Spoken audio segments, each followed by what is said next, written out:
Linden had been sent to the harbour for causing an intentional accident. It was early in the morning as he sat at the cold quay, wondering what would happen to him. Things had started off very badly for the new engine. Baron Starkey understood this and came to visit him. He was not alone. Accompanying him was his driver and firelighter. I know you spent your entire life working by yourself and hauling wagons. But what you did yesterday was wrong. You never try to cause an accident just because you're being teased. You still have a lot to learn, he said thoughtfully. Linden sighed. I appreciate you rescuing me from possible scrap. And if I must share the shed with other engines and gently pull coaches, then I will try to adapt, he promised. That's a good engine. Now for today, I would like you to shunt some wagons to Carlone, he requested. Once Linden's fire was lit, he was on his way. As practice, he tried to gently push the small wagons, and to his delight, things were going smoothly.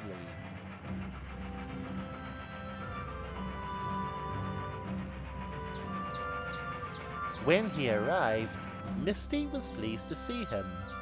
Perfect! Just in time for Peggy's train, she praised. Linden looked around the yard for a particular engine. Why is you know who? He joked. Misty chuckled. Oh, James Clifford? He's long gone with his train. Will not be back till this afternoon, she said.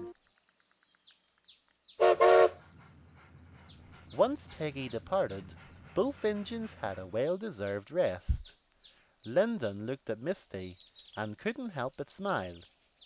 You know, maybe having friends isn't such a bad thing after all, he expressed. A few hours later, James Clifford returned. Oh, you're back, he grumbled. Yes, I've been given a second chance, replied Linden. James Clifford turned his attention to Misty. More coaches are waiting to be shunted, he said. Looking at the empty train, Misty had an idea. Perhaps Linden could shunt them, she hinted.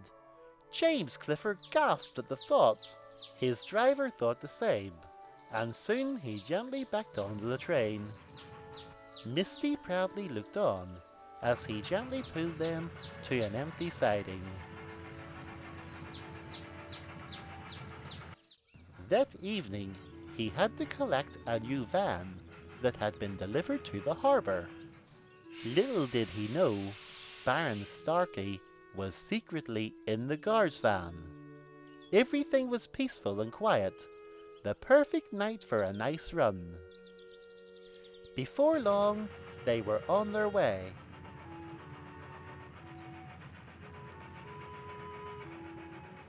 The journey was very smooth, with not as much as a bump.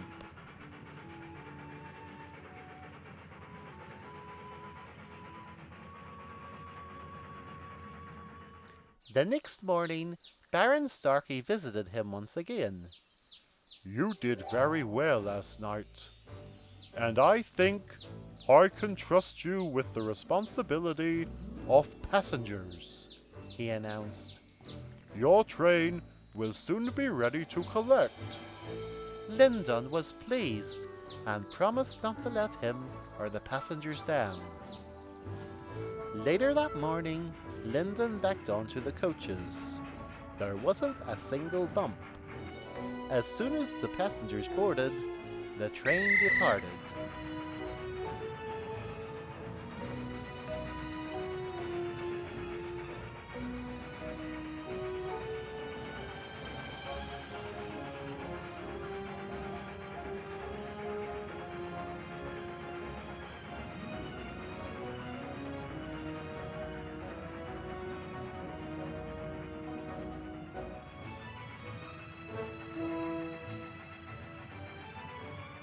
After a splendid journey, they reached the quay at Cold Harbour.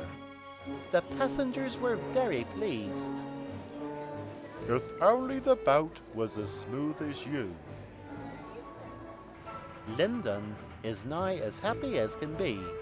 His new train is a huge success and a great asset to the railway. He is still very headstrong and would think out loud at times, which angers the other engines. He is good friends with Misty and happily stays at Carlody's sheds each night. Despite a bumpy start, the future is looking bright for the once lone wolf.